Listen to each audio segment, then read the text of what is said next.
Iyi ni radiyo BBC gahuza miryango ivugira i Londres kuri metero 19, 25, 31 na 41. Ivugira ku mirongo ya FM mu karere k'ibiyaga bigari no kuri interineti kuri bbcgahuza.com.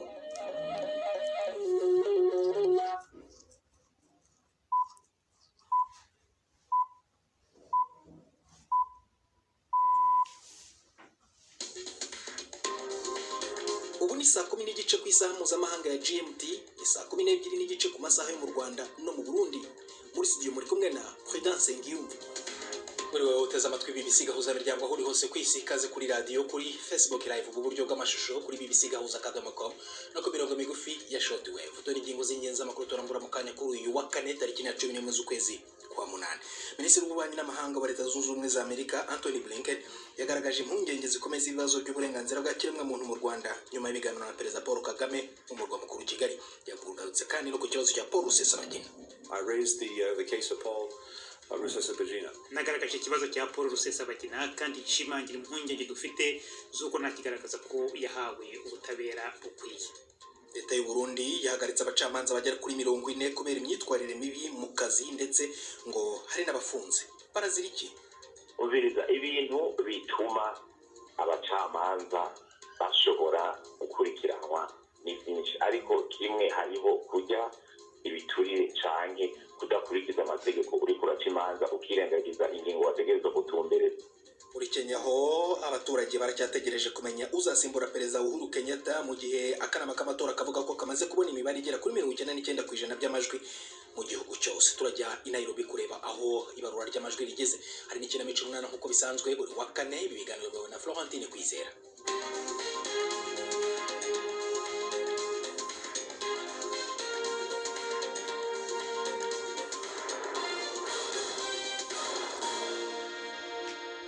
Ikaze ku makuru arambuye. Duhera muri Somalia, aho Loni ivuga ko amapfa mabi mu myaka 40 yibasiye Somalia yamaze gukura abantu miliyoni 1 mu byabo, anatera igihugu kujya mu manga y'inzara. Ipfuba ry'imvura ryabaye inshuro enye ryateye iyononekara ry'imyaka n'amatungo, kandi indi yitezwe nayo kutagwa izakura indi miryango mu byayo. Mu buyobozi w'umuryango wita ku mpunzi muri Somalia, Norwegian Refugee Council, Mohamed Abdi, yavuze ko abantu miliyoni ari impuruza ikomeye kuri Somalia. Yavuze ko indi miryango iri guhatirwa gusiga ibyayo inyuma kubera ko nta mazi namba ndetse n'ibiryo bisigaye mu mirenge. Yasabye ubufasha bwangu mbere ko ibintu bitarenga igaruriro. Ibihugu by'Uburayi biri kohereza abakora mu rwego rwo kuzimya inkongi n'ibikoresho mu Bufaransa mu gufasha guhashya imiriro y'agasozi yongeye kwaduka iri gutwika amajyepfo y'uburengerazuba bw'akarere ka Gironde. Perezida Emmanuel Macron yabashimiye abyita ibimenyetso byerekana ubufatanye mu Burayi. Inkongi zongeye kubura muri uku kwezi kuwa kabiri zakwiriye bwangu kurusha izibasiye Ubufaransa mu kwezi kwa karindwi gushize. Minisitiri w'Intebe Elisabeth Borne ari gusura ako karere kibasiwe. Yongeye gusubiramo ingingo ikenewe yo kwita kuri gahunda zihindagurika ry'ikirere. Ibihe by'ubushyuhe bukomeye n'amapfa bikomeje kwibasira ibice byinshi byo mu turere tw'Uburayi. Mu Busuwisi ho kajugujugu za gisirikare ziri gukoreshwa mu kuzamura amazi mu kirere yo guha inka zifite inyota n'andi matungo mu gace ka Alpine. Minisitiri w'ububanyi n'amahanga wa Leta Zunze Ubumwe za Amerika Anthony Blinken yasoje uruzinduko rwo mu Rwanda adashoboye guhindura aho Leta y'u Rwanda ihagaze ku kibazo cy'ifungwa rya Paul Rusesabagina. Bwana Blinken yavuze ko yagaragaje impungenge za Amerika ku ifungwa rya Paul Rusesabagina ufite uburenganzira bwo kuba muri icyo gihugu. Yakatiwe gufungwa imyaka 25 nyuma yo guhamwa n'ibyaha birimo n'iterabwoba. Bwana Blinken yavuze ko yasabye Perezida Paul Kagame gusubiza impungenge z'ibibazo byo kurengera Bwana Rusesabagina mu rwego rw'amategeko, by'umwihariko ibura ry'urubanza ruboneye. Ariko Minisitiri w'ububanyi n'amahanga w'u Rwanda Vincent Biruta yabwiye abanyamakuru ko Rusesabagina afunzwe mu buryo bwemewe n'amategeko. Inkuru irambuye tubaza umunyamakuru wacu i Kigali Jean Claude Mwambutsa. Imbere y'abanyamakuru, Anthony Blinken wari kumwe na Minisitiri Vincent Biruta yavuze ko kimwe mu bibazo yaganiriyeho n'umukuru w'u Rwanda ari icya Paul Rusesabagina. Uyu mugabo avuga ko ari umuturage wubashywe kandi utuye bihoraho muri Leta Zunze Ubumwe za Amerika, ngo afite impungenge z'uko atahawe ubutabera bukwiye. I raised the case of Paul Rusesabagina. nagaragaje ikibazo cya Paul Rusesabagina kandi nshimangira impungenge dufite z'uko ntakigaragaza ko yahawe ubutabera bukwiye. Nagaragaje ko duhangayikishijwe n'uburyo yaburanishijwe ndetse n'uko yakatiwe, cyane cyane ibirebana no kwizezwa ubutabera butabogamye. Dukomeje gusaba leta y'u Rwanda gutekereza kuri izo mpungenge dufite, cyane cyane ku bijyanye n'umufasha mu mategeko. Nabivuganyeho na Perezida Kagame kandi tuzakomeza kubivuganaho. Ikindi ni uko nashoboye kuganira n'umuryango wa Rusesabagina mu minsi ishize kandi tuzakomeza kuvugana nawo. We'll continue to be in contact with them as well. Anthony Blinken ntiyagaragaje igisubizo yahawe na Paul Kagame, gusa ku ruhande rw'u Rwanda igisubizo cyakomeje kuba kimwe. Rusesabagina wafunzwe kubera ibyaha by'iterabwoba yahamijwe n'inkiko kandi ko hisunzwe amategeko y'igihugu n'andi mpuzamahanga.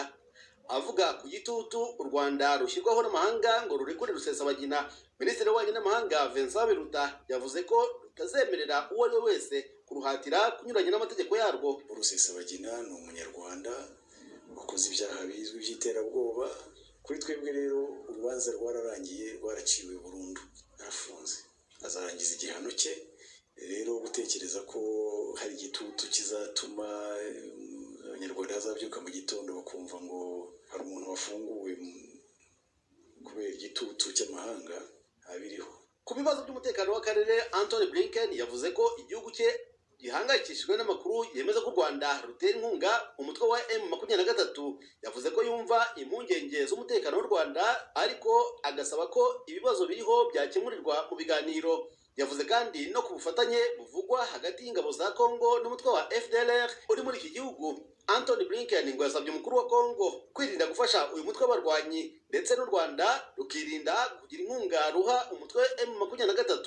Yahamagariye abakuru b'ibihugu byombi kwirinda ubushotoranyi, ahubwo bagakemura ibibazo byabo hifashishijwe ibiganiro biyobowe n'abakuru b'ibihugu bya Kenya na Angola. Abategetsi b'Uburusiya n'aba Ukraine baravuga ko agace kari nakegereye ahagenzurwa n'Uburusiya hari ubumara bwa nucleaire Zaporizhia hatewe ibisasu mu bindi bitero. Muri buri ruhande rero rurashinja urundi bitana ba mwana nk'uko byagenze mu gihe cy'ibindi bitero byabaye mu cyumweru gishize. Biravugwa ko ibisasu byaroshywe hafi y'ahinguwe ibikoresho by'ubumara. Ibi bije amasaha make mbere y'uko akanama k'umutekano ka Loni gahura mu kuganira ku mpungenge z'umutekano w'aha hantu mu gihe ibikorwa bya gisirikare bihakomeje. Umunyamabanga mukuru wa Loni Antonio Guterres yasabye ko ibikorwa byose bya gisirikare bihagarara ako kanya. Arashaka ko haba amasezerano yihutirwa kuri ako karere katarimo ibikorwa bya gisirikare. Dusubire mu karere k'ibiyaga bigari mu Burundi. Leta y'icyo gihugu iravuga ko mu rwego rwo kurwanya akarengane mu bucamanza yafashe icyemezo cyo guhagarika mu kazi abacamanza 40 mu nzego zitandukanye z'inkiko. Kugira ngo dusobanukirwe neza aho leta yashingiye ifata icyo cyemezo, navuganye na Alain Diomede Nzeyimana, akaba ari umuvugizi wa perezida w'u Burundi Evariste Ndayishimiye. Natangiye mubaza impamvu bafashe icyo cyemezo. Ibintu bituma abacamanza bashobora gukurikiranwa ni byinshi, ariko kimwe hariho kujya ibiturire canke kudakurikiza amategeko. Uri kuraca imanza ukirengagiza ingingo wategerezwa gutumbereza. Ariko rero kugira ngo ibintu bitahure neza, ego nivyo umukuru w'igihugu ni umucamanza mukuru, ariko nk'iki kibazo ugitumbereje neza kubakurikirana ubutungane ku munsi ku munsi, wotahura neza ko iyi nama nkuru y'ubucamanza iteranye, no kuvuga iterana rimwe mu mezi ane, ibifise amadosiye aba yarateguwe bakurikirana neza. Nta muntu rero ashobora kwaduka ngo akurikirane umuntu atakoze amakosa. Ariko icyo wari uvuze koko nivyo, ibiturire cyane cyane ibyo bafunze abenshi bari kuri Liberto. Nabo mu zihe nkiko ni zo ku ruhe rwego? Nakubwiye ko ari imice ibiri, abambere 15 nabo ku rwego hejuru, abandi 25 nabo kuri za sentare zo hasi. Ugiye guteranya rero urumva ko ari 40. No kuvuga yuko amakosa ntakogwa n'abato gusa n'abakuru barayakora. None Bwana Nzeyimana, ko ubundi tuzi ko nk'imiryango itegamiye kuri leta irwanya ruswa mu Burundi, mu rwego rw'ubutungane harimo ikibazo cya ruswa cyangwa se iki giturire leta ikavuga ko ababivuga ari ugushaka guharabika isura y'igihugu, none namwe ubwanyu muri leta murahagarika abacamanza 40 mubaziza igiturire, ubwo ibyo ngibyo si nko kwivuguruza? keretse niba mutagiye mukurikirana ibibera mu Burundi kuva muri 2020 nyinshi bamukuru w'igihugu Everest Ndayishimiye atorwa, nta gihe na kimwe atavuga ko ubucamanza harimo ingorane. Ibiturire biriyo, abacamanza bararenganya bene gihugu, abacamanza barirengagiza gukurikiza amategeko. Umuntu yababwiye yuko mu Burundi atabiturire bihari, ibyo bariko arababesha. Birahari, ntibiri mu bucamanza gusa, biri no mu ntwaro. Uwo muntu rero yoza kubabesha ko nta biturire biri mu Burundi, yoba ariko aravuga ikinyoma cambaye ubusa. None ngira ngo ni ikintu gikomeye kuba umuvugizi wa perezida wa Repubulika y'u Burundi yiyemerera ko mu butungane harimo igiturire. None mwebwe nka leta murakora iki kugira ngo rero abanyagihugu mubahe icyizere ko izo nzego uvuze ngo leta ikirakora iki kandi ubona ingingo yafashe? Nibumenye yuko minsi iri imbere n'izindi ngingo zikomeye zizofatwa ku bantu bose badashaka gutunganiriza bene igihugu. Mbe urazi ingorane bene igihugu bagira kwirwa barazembagira baje muri za sentare aho kugira ngo baje kurima canke bakurinde ibikorwa bigateza imbere? Mbega urazi kugira ngo rimwe na rimwe bagutumberereze urubanza ubanza kugurisha impene cyangwa kugurisha agatongo? nka leta uretse guhagarika abo bacamanza, hari ikindi kintu leta yumva ishobora gukora kugira ngo igarure icyizere mu baturage, bumve ko koko bagiye mu rubanza mu rukiko runaka bahabwa ubutabera batarinze gutanga utwabo cyangwa se kugurisha izo mpene cyangwa se amatungo yabo nk'uko bavugaga?